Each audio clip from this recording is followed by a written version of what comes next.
चलिए आज हम लोग कर लेते हैं क्वेश्चन नंबर 9.1 का क्वेश्चन नंबर 15। ठीक है, तो जो कि आप लोग देखते होंगे बहुत बेहतरीन है।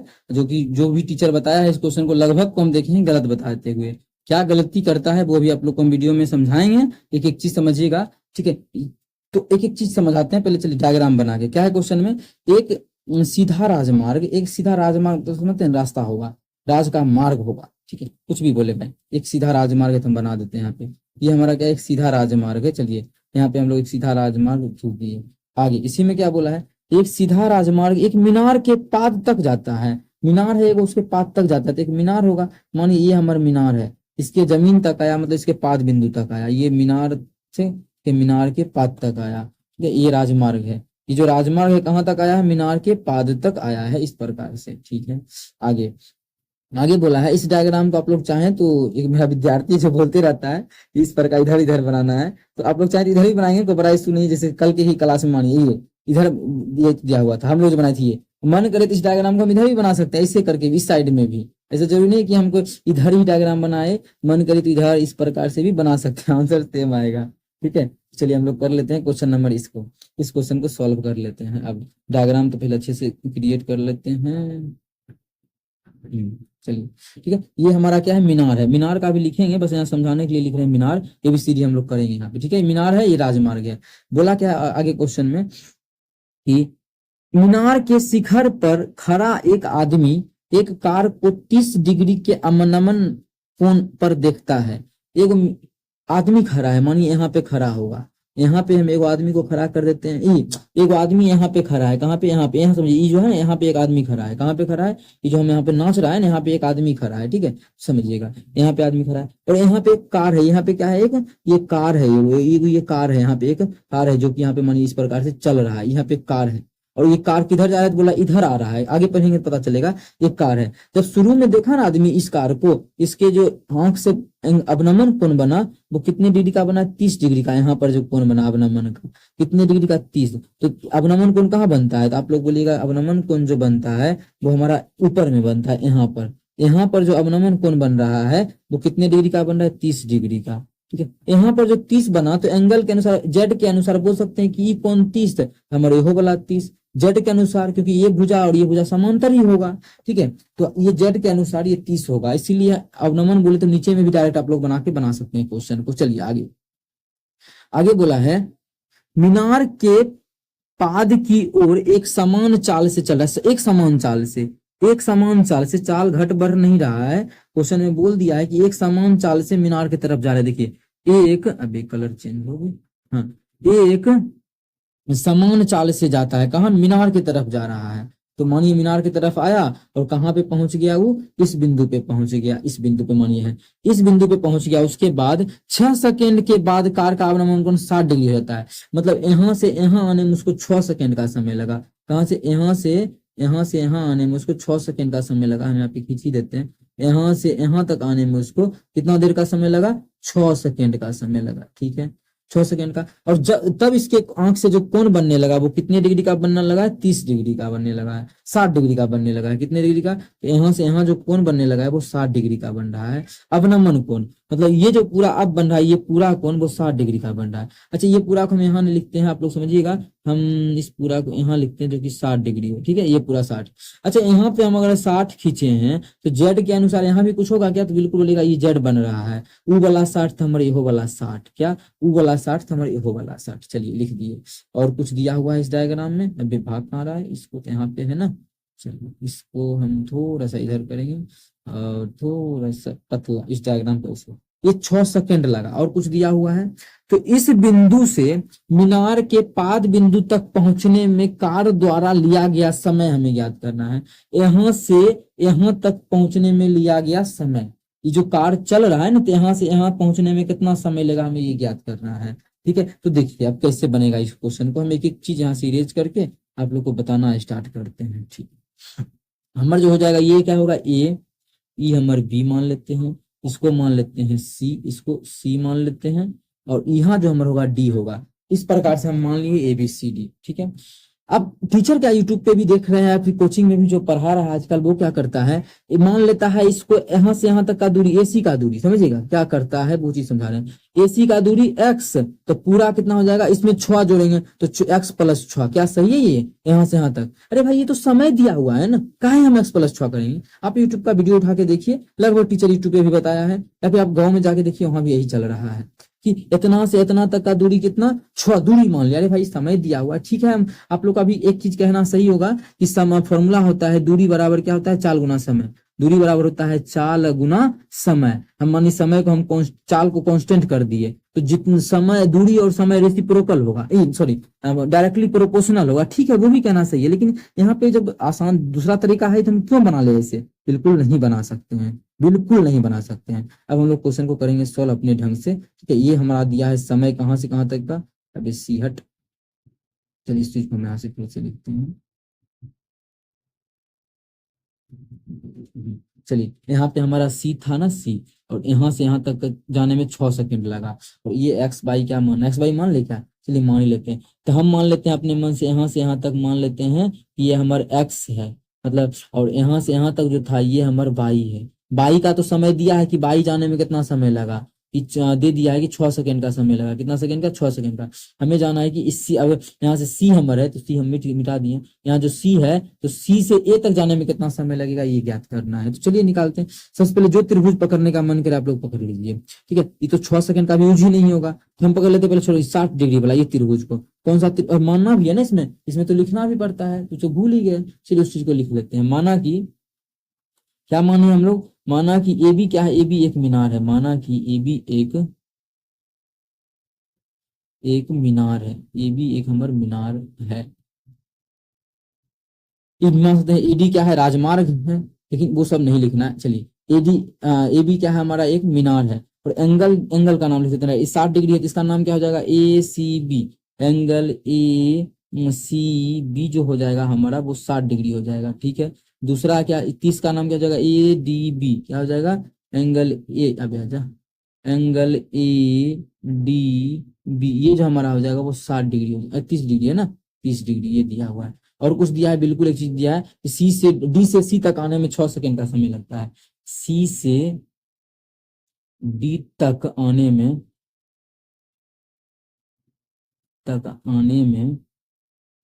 6 सेकंड लगता है, कितना सेकंड, 6 सेकंड लगता है, ये हमें दिया हुआ है। अब चलिए हम लोग कर लेते हैं क्वेश्चन को सॉल्व। अब कैसे करेंगे क्वेश्चन को सॉल्व, एक एक चीज आप लोग को अभी क्या है मान जावे। चलिए इस प्रकार से हम लोग देखिए कितना बेहतरीन तरीके से क्वेश्चन को डील करेंगे, जो कि आप लोग को भी यहाँ दिल को सुकून मिलेगा, वाह क्या तरीका, ठीक है। अब कोई भी एक त्रिभुज पकड़ लेते हैं, तो हम पकड़ लेते हैं त्रिभुज ए बी सी में, छोटका त्रिभुज पहले 60 डिग्री वाला में, तो त्रिभुज ए बी सी में, त्रिभुज ए बी सी में तो 10 ले लेंगे, ताकि हमको कर्ण से कोई मतलब ही नहीं, कर्ण आता है साइन कॉस में, तो कर्ण से मतलब नहीं है, इसलिए 10 ले लेते हैं। 10 कितना, 60 डिग्री ले रहे हैं, 60 डिग्री बराबर लंब बटा आधार, तो लंब हमारा ये है ए बी, चलिए लंब हमारा ए बी है, लंब ए बी बटा आधार, आधार कितना है, आधार हमारा एक्स है, तो आधार हमारा एक्स है। यहाँ से सॉल्व करेंगे तो 10 30 का 60 का मान √3 बराबर ए बी का ए बी रहेगा बटा एक्स को हम एक्स लिख देते हैं। यहाँ से मान निकालने का मन करे तो ए बी का, तो ए बी बराबर लिख सकते हैं, क्या हो जाएगा, √3x, ठीक है, √3x। चलिए ए बी का हम यहाँ पे लिख दिए, मन करे तो इसको बना सकते हैं आप लोग समीकरण, जरूरी नहीं है लिखना, ठीक है। अब दूसरा त्रिभुज लेते हैं, त्रिभुज ए डी बी में, कौन सा त्रिभुज में, त्रिभुज ए बी डी में, त्रिभुज ए बी डी जब लेंगे उसमें हमारा क्या हो जाएगा, 10 60 ले लेंगे फिर, तो 10 60 बराबर क्या हो जाएगा, लंब बटा आधार, फिर से लंब हमारा तो ए बी ही रहेगा, तो लंब हमारा ए बी रहेगा, तो लंब ए बी बटा आधार तो हमारा पूरा हो जाएगा, पूरा क्या है, इतना को एक्स है इतना को बाई है, तो ए बी को लिख सकते हैं एक्स प्लस, ये आधार को एक्स प्लस बाई, लेकिन अभी नहीं लिखते हैं, पहले इस आधार को पूरा नाम लिख देते हैं, क्या ए डी, तो ए डी। चलिए इसमें अब मान घटाते हैं, तो 10 60 थोड़ी हम लेंगे, अरे यार 10 हम यहाँ पे 30 लेंगे ना, तो 10 हमारा ये 30 हो जाएगा, क्या हुआ 10 हमारा 30 होगा, 10 30 का मान क्या होता है, 1/√3, तो 1/√3 बराबर ए बी का मान कितना है, तो आप लोग बोलिएगा ए बी का मान ए बी ही लिखते हैं, यहाँ से भी रख सकते हैं यहाँ से भी, लेकिन नहीं रखेंगे अभी, बटा बटा या फिर चलिए ए बी का मान रख देते हैं, चलिए आसान भी होगा। ए बी का मान कितना है √3x, तो ए बी की जगह लिख देते हैं √3x बटा ए डी को हम लिख सकते हैं x प्लस बाई, तो लिख देते हैं x प्लस बाई। चलिए और अब आगे सॉल्व करते हैं। जब कोना को नहीं गुना करेंगे √3 गुना √3 3 होगा, मतलब इधर आ जाएगा 3x बराबर इधर क्या हो जाएगा x प्लस बाई। जब यहाँ से सॉल्व करेंगे तो x इधर आके घट जाएगा, जब घटेगा तो हो जाएगा 3x माइनस x बराबर बाई। एक एक चीज आप लोग को लिख के समझा रहे हैं, ठीक है। तो 2x बराबर हमारा बाई आ जाएगा, ठीक है। मतलब बाई बराबर आ गया 2x। अगर हम x का मान यहाँ से निकाले तो अभी समझाने के लिए बिना x बराबर हो जाएगा बाई बटा 2। अब देखिए यहाँ से अगर कुछ नहीं आगे समझ में आ रहा है आगे करे क्या, तो एक चीज समझिएगा, यहाँ पे लिख के भी आंसर को टिक किया जा सकता है। वो कैसे, देखिए बाई में कितना समय लगा है 6 सेकेंड, बाई दूरी तय करने में, बाई तो हमारा यही है ना, तो बाई को तय करने में 6 सेकेंड का समय लगा है। अब आप लोग बोलिए, पहले हम एक एक्स्ट्रा चीज समझाते हैं। यहाँ से यहाँ टोटल 10 किलोमीटर है, मान लीजिए कितना 10 किलोमीटर, और आधा जो है 5 किलोमीटर एक समान चाल से चल रहे हैं अगर, तो 5 किलोमीटर तय करने में 1 घंटा लगा। अब इस 5 किलोमीटर को तय करने में कितना लगेगा, तो वहां भी 1 घंटा लगेगा। सेम इसी प्रकार से हम दूसरा चीज पूछना चाहते हैं, यहाँ से यहाँ तक पूरा का पूरा मानिए 20 किलोमीटर है, कितना है 20 किलोमीटर, ठीक है। और आप लोगों को ये जो है आधा इसका टोटल मानिए इस प्रकार से हम बोलते हैं, थोड़ा सा इसको हम छोटा करना चाहेंगे क्योंकि और कुछ भी समझाना चाहते हैं, ठीक है। मानिए इसको तय करने में आप लोग को समय लगा कितना 6 सेकेंड, कितना 20 किलोमीटर को तय करने में 20 किलोमीटर को 6 सेकेंड लगा। तो 10 किलोमीटर इसका आधा लेंगे, 10 किलोमीटर को तय करने में कितना लगेगा 3 सेकेंड लगेगा कि नहीं, वही तो आंसर होगा। वो कैसे, देखिए बाई था तो बाई को तय करने में कितना समय लग रहा है, देखिए यहाँ पे दिया है किताब में 6 सेकेंड, यही तो हमारा बाई है बिल्कुल। अब जो दूरी x का मान है, x क्या है बाई का आधा है, तो समय भी क्या होगा, समय भी 6 नहीं लगे बाई का आधा 3 सेकंड लगेगा, 3 सेकंड आंसर। लेकिन अब चलिए हम इस चीज को दिखाते हैं, आप लोग यहाँ पे दिखा दिए इस प्रकार से लिख के, इस प्रकार से लिख के समझा दिए। आप लोग फॉर्मूला दूरी बराबर जानते वहां से निकालेंगे। दूसरा चीज इस चीज को अब लिखते नहीं, ये समझाने के लिए दिखा दिए, ठीक है। ये इतना तक समझाया आप लोग को, इस चीज को लिख के आंसर 3 सेकंड टिक कर देंगे तो कोई बड़ा गलती नहीं होगा। लेकिन आप चलिए लगाते हैं फॉर्मूला।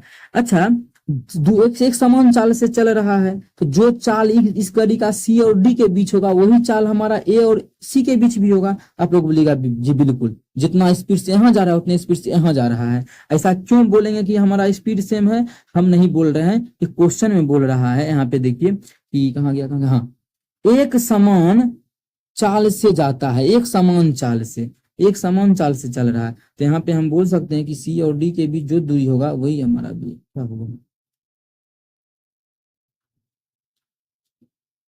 चलिए, तो डी से सी तक जाने में जो चाल होगा,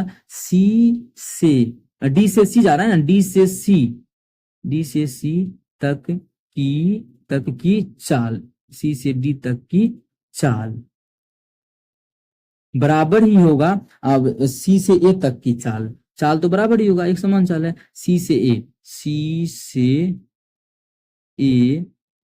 तक की चाल, ये हमारा बराबर ही होगा चाल, ठीक है। अब चाल का फॉर्मूला क्या होता है, दूरी बटा समय। तो सी और डी के बीच का दूरी क्या होगा, सी डी ना, तो दूरी सी डी बटा चाल हमारा क्या है, फॉर्मूला सॉरी, चाल बराबर क्या होता है फॉर्मूला, चाल बराबर होता है दूरी बटा समय। तो चाल बराबर दूरी बटा समय होता है, तो सी डी दूरी है और समय लगा है इसको 6 सेकेंड, ठीक है, बराबर। अब सी से ए तक जाने में कितना दूरी तय करना पड़ा, दूरी बटा समय हो जाएगा। तो दूरी तो सी ए है, मतलब ए सी बोल सकते हैं, ए सी बटा समय कितना है, यहाँ का समय निकालना है, यही तो समय निकालना है, मेन तो झोल इसी का है। तो कौन सा फॉर्मूला का यूज किए, तो यहाँ पे लिख सकते हैं फॉर्मूला का जो यूज किए हैं, समय बराबर चाल बराबर स्पीड, मतलब यहाँ से हिंदी में लिखते हैं कि चाल बराबर दूरी बटा समय, इस फॉर्मूला का यूज किए हैं, दूरी बटा समय, ठीक है। इस चीज को हम वहां पे लिखेंगे, थोड़ा सा छोटा यहाँ अलग में लिखे जगह बन जाए, तो फॉर्मूला हो जाता है चाल बराबर दूरी बटा समय। चलिए यहाँ पे हम इसको लिख देते हैं, इस फॉर्मूला का हम यहाँ पे यूज किए हैं, चाल बराबर दूरी बटा समय, जगह है तो अच्छे से आप लोग लिखिएगा, चाल बराबर दूरी बटा समय, इसी का यूज किए हैं। अब देखिए सी डी कितना दूरी है, तो सी डी हमारा हम बाई माने हैं ना, तो सी डी को हम बाई लिख सकते हैं, बाई बटा 6 बराबर ए सी हमारा कितना है, ए सी हमारा एक्स है, तो एक्स बटा टी। ऐसा क्यों किए, क्योंकि हम एक्स बाई माने हैं तो सही रहेगा मानना है लिखना। अब चलिए रख देते हैं। बाई का मान कितना है, किसी का मान रख दीजिए ना यहाँ से।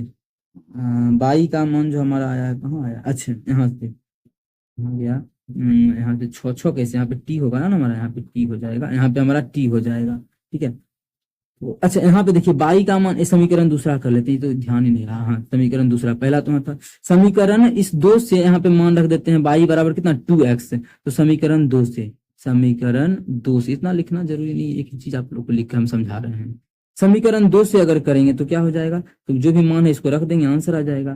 तो कितना, बाई की जगह 2x लिख दें तो बिल्कुल, तो यहाँ पे 2x बटा 6 बराबर x बटा टी, कुछ कटेगा तो बोलिएगा x से x कट जाएगा, अगर बराबर का चिन्ह हो तो ऊपर का ऊपर हम काट सकते हैं, जब काटेंगे तो 2 तिया 6, तो कोना को गुना करेंगे तो t बराबर जो आ जाएगा यहाँ से, t बराबर वो कितना आ जाएगा, 3 सेकंड का समय, कितना आ गया 3 सेकंड, मतलब t तक जाने में जो लगा है, टी तक जाने में कितना समय लगा है, 30 सेकंड लगा है, कहां से कहां तक जाने में, सी से ए तक की दूरी तय करने में उसको जो समय लगा है वो 3 सेकंड का समय लगा है, कितना, सी से ए तक जाने में, सी से ए तक जाने में हमें निकालना था, तो सी से यहाँ लिख देते हैं, सी से ए तक जाने में लगा समय बराबर 3 सेकेंड, ये फाइनल आंसर हुआ। तो इस प्रकार से आप लोग निकालिएगा एग्जाम में, ये जो किए हैं आप लोगों को समझाए थे उस समय, नहीं इतना नहीं भी लिखते तो हो जाता, जो बिना समझाए बताए थे ना भी, उसमें लिखने का कोई जरूरी नहीं था, क्यों जरूरी नहीं था, यहाँ पे हम उस चीज को समझा ही रहे हैं ना, कि पूरा इतना वो दूरी को लग रहा है 6 सेकंड, एक ये एक आधा है, कहाँ से, ये देखिए यहाँ पे आधा है, जब आधा है तो समय आधा लगेगा तो 3 सेकंड लगेगा, लेकिन उस चीज को अगर दिखाना है लिख के तो ये लिख दीजिए आप लोग, तो अच्छा नंबर मिलेगा। क्या लिख देना, जो अभी हम गोला की 4 गो गोला जो नाच रहा है इसको आप लिख दीजिएगा तो ज्यादा अच्छा नंबर मिलेगा। इस चीज में कहीं भी किसी प्रकार का कोई भी दिक्कत हो तो पूछ सकते हैं, अगर आप लोग को स्क्रीनशॉट भी इसको लेना, इसका लेना है, इस चीज को हम 1 मिनट, इसको हम अच्छे से आप लोग को स्क्रीनशॉट भी दिला देते हैं, इसको यहाँ लिख देते हैं, ठीक है। ये चलिए ये हमारे यहाँ आ जाएगा, इस लाइन को यहाँ पे अब जिस भी विद्यार्थी के स्क्रीनशॉट लेना है बहुत अच्छे ढंग से ले सकते हैं, ठीक है। तो चलिए मिलेंगे नेक्स्ट वीडियो में, अगला नंबर क्वेश्चन नंबर 16 के साथ। Thank you.